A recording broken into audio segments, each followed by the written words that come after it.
ওই ফুলটা লাল হয়। পাকড়া গাছ বলি আমরা, ফুলের থেকে যদি একটা পাখি বসে থাকে, কেউ শিমুল গাছ বলে।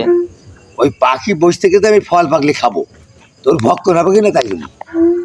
পাখি বসে থাকে, পাখি বসে থাকবে পাগলা গাছে, লাল ফুল দেখে খুব আনন্দিত, কিন্তু বকে বকে করবে এই গাছের ফল আমি খেয়ে যাবো।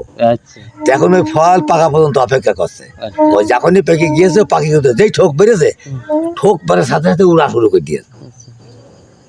তুলে কোনো উঠতে শুরু করে দিয়েছে, এক এক দিকে এক এক উড়ে চলে যাচ্ছে। বুঝতে পারো নি কথাগুলো? ও আশা দিয়েছিল যে আমি ফল খাবো, লাল একটা সুন্দর ফুল দেখে পাগল হয়েছিল, কত সুন্দর ফল হয়তো হবে আমি খাবো। কিন্তু ও ঠোক মারার সাথে সাথে পাকা ফলগুলো জন্ম নেওয়ার মতন করে উড়ে চলে যাচ্ছে ডানা মেলে। তাকিয়ে আছে, কিন্তু কি বলবে, আমার ঠোঁটের দ্বারা এত সন্তান বললে কি করে? লক্ষ লক্ষ দেখছে উঠতে শুরু করে দিয়েছে, কিন্তু ওর ভাত দেবে না সেই সন্তান।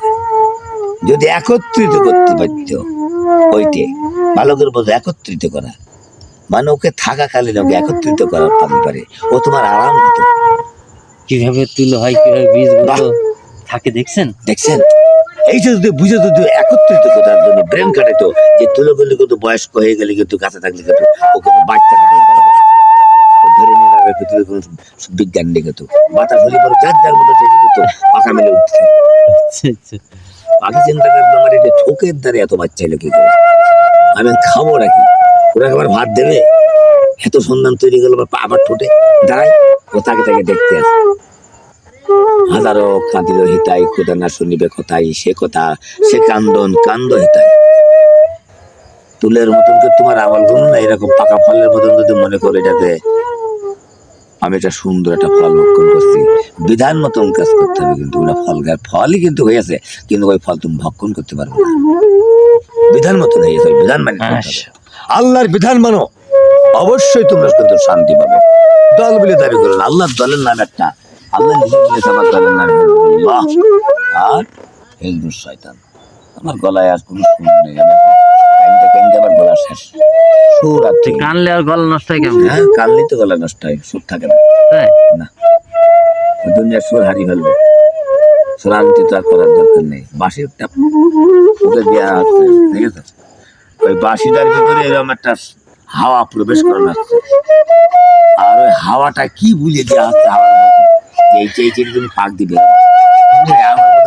গলাম, ও হাতে দিয়ে তুলবে বলে ওই বাইক কখন সেট হবে না, হবে না, হাত পায় তোমার বাইক একদিন সেট হবে।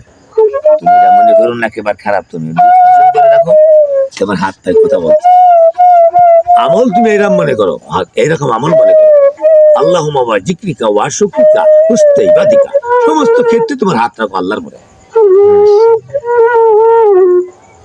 আমি এই কাজটা করবো না, এটা অমকের ভর্তি, আমার হিবাদতে নাই, ওকে রক্ষা করো, সমস্ত জিনিস রক্ষা করো, হাত পা কান নাক চোখ সমস্ত একত্রিত হয়ে পড়ো, যে ওই জায়গাটাতে আমি এটা বাইর করে দেবো, তখন তোমার হাত পায়ে কথা বলছে। কিন্তু তার জন্য তুমি যে ভাবলে জিজ্ঞেস আল্লাহ আল্লাহ, মাথা নত করছো, ই করছো, ঢং করছো, সানারাম করছো, কারণটা কি?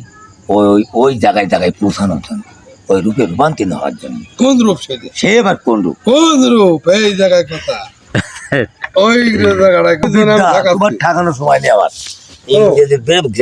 ওরে বাবা, কিচ্ছু তোমার দেখবে না, দেখবে আল্লাহ বলছেন আমাল হবে নিয়ে তুমি আমার রাস্তায় আছো কিনা দেখি, আমার রাস্তায় থাকলে হলি ওই কথা বলতে হবে, আল্লাহুম্মা ওয়া জিক্রিকা ওয়া শুকরিকা হুস্তে বেতিকা, কোনো ওযু লাগবে না, ওই জিকির সবসময় করে বেড়াচ্ছি, কোনো ওযুর কোনো প্রয়োজন নেই, স্পষ্ট হাক্কানি আলিমের কাছে দেখা, মসজিদে নামাজ পড়তে গেলে তো ওযু করতে হবে, ভালো করে শোন,